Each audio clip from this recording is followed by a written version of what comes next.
Well, for more on the reaction in the Commonwealth nation, let's cross live now to Sydney, where our correspondent Adam Hancock is standing by.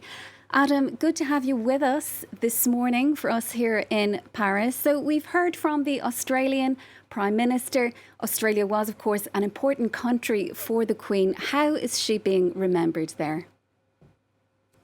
Well, she's remembered very fondly in this country, and I think that's reflected by the fact that it's a very sad and sombre atmosphere here in Sydney today. A lot of Australians went to bed last night, first hearing about possible bad health for the Queen, and then they woke up to the very sad news that she had died this morning. The Prime Minister, Anthony Albanese, he's been leading the tributes to the Queen, really.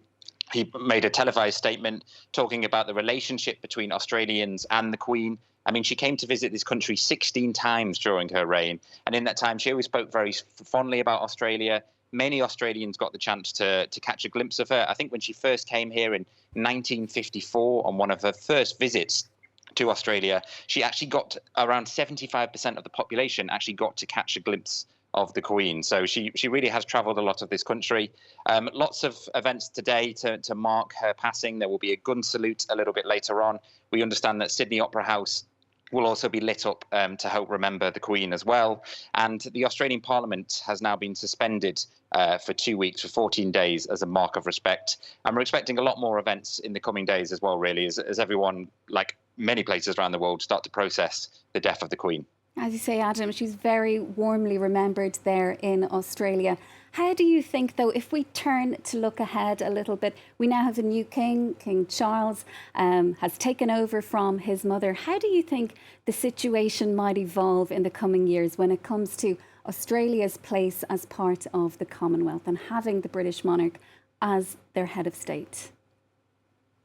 Well, I think it's going to be very interesting to see. I think it's certainly going to be a debate here. It was already a debate before this news. I think now that there will be a change of monarch, it's going to bring on that debate. It will be interesting to see exactly when that debate does start. I've even seen on a couple of Australian news websites today a couple of articles already looking ahead to whether or not the country does now need a monarch looking forward. I think a lot of people had so much respect for the Queen. I mean, there is a Republican movement here.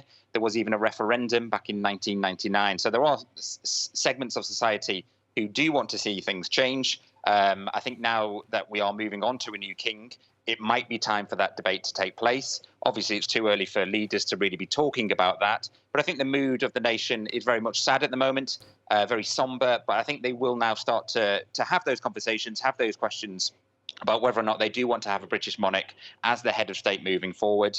I mean, there's still lots of support for the royal family here, certainly lots of interest as well. But I think it's going to be interesting to watch how that debate evolves, probably in the coming weeks. There and, of course, in other Commonwealth nations around the world. Adam Hancock, our correspondent in Sydney, thank you so much for joining us.